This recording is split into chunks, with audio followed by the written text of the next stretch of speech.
అందరికీ నమస్కారం అండి. ఈ యొక్క వీడియోని ఎంతో దుఃఖంతో బాధతో చేస్తాము. డాక్టర్ ప్రియాంక ఇక ఈ లోకం వదిలి వెళ్ళిపోవడం జరిగింది. ఈ ప్రభుత్వం యొక్క నిర్లక్ష్య వైఖరి ఎంత దారుణంగా ఉందో ఈ రోజు ఉదయం వారి తండ్రి రాజమండ్రి ప్రకాష్ నగర్ పోలీస్ స్టేషన్ ముందు ప్రెస్ మీట్ పెట్టి మరీ చెప్పారు.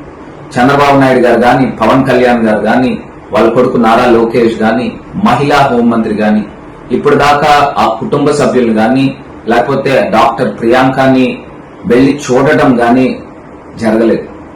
ఎంత దారుణమైన ఘటన. ఇది కాకుండా కనీసము ఆర్థిక సహాయం కిందని కూడా హాస్పిటల్ ఖర్చుల నిమిత్తం కూడా కనీసం ₹1 కూడా ఈ గవర్నమెంట్ వెచ్చించడం జరగదు. ఇంత దారుణమైన ఘటన రాజమండ్రిలో తీసుకొచ్చి ఇద్దరు మృగాలు కలిపి డాక్టర్ ప్రియాంకని కారుతో తొక్కించి చంపేసిన తర్వాత ఈ యొక్క పోలీస్ డిపార్ట్మెంట్ కూడా చూస్తే 3 రోజుల పాటు హై డ్రామా క్రియేట్ చేశారు. ఆ నిందితులను కాపాడే ఒక ప్రక్రియ క్రియేట్ చేశారు. దీన్ని కేవలం ఒక సింపుల్ యాక్సిడెంట్ కింద క్రియేట్ చేసి ఆ అక్యూజ్డ్ ని గైడ్ కాలేజ్ ఇంజనీరింగ్ స్టూడెంట్స్ కింద చిత్రీకరించే కార్యక్రమం చేశారు. ఒక పోలీస్ సిఐ ఇంత అటెంప్ట్ చేయగలుగుతాడా అని అడుగుతా ఉన్నా. దీని వెనకాల అదృశ్య శక్తులు, దుష్ట శక్తులు ఎవరున్నారు? ఎవరు మెప్పు కోసం ఈ సీఏ చేశాడు? అసలు ఎన్ని సూట్ కేసులు మారిని అక్యూజ్ ని కాపాడడానికి? ఇంత దారుణమైన ఘటన మేము వెలుగులో తీసుకొచ్చిన తర్వాత పోలీసులు కంగారు పడి సెక్షన్స్ మార్చి 308 కట్టారు. అయినప్పటికీ కూడా అది సరిపోదు. అటెంప్ట్ మర్డర్ కూడా కాదు, ఇవాళ మర్డర్ కేసులు కట్టి ఈ మృగాల్ని నేరుగా డైరెక్ట్ గా ఎన్కౌంటర్ చేసే స్థాయికి ఈ రోజు ప్రజాస్వామ్యంలో ఇంత దారుణాలకు ఒడగెడతా ఉన్నారు. ఇది ఎట్టి పరిస్థితుల్లో ఒప్పుకునేది కాదు. డాక్టర్ ప్రియాంకకి న్యాయం జరగాలి.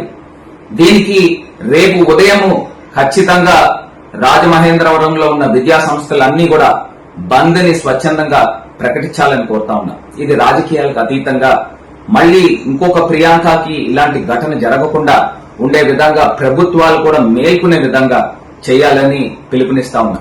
వీళ్ళు చెప్తా ఉంటారు మీ భద్రత మా బాధ్యత అని. ఎక్కడుందండి? ఎవరికుందండి భద్రత? ఎవరికుందండి బాధ్యత? ఇవాళ ఏ రకంగా లేకోకుండా ఇవాళ కేవలం ఒక డైలాగులకు పరిమితమయ్యారు తప్పి ఈ ప్రభుత్వము ఈ రోజున కార్యరూపంలో ఎక్కడా కూడా జరగట్లేదు. ప్రియాంక తండ్రి ఇవాళ వచ్చి ఆయన యొక్క ఆవేదన వెళ్లగక్కున్నారు.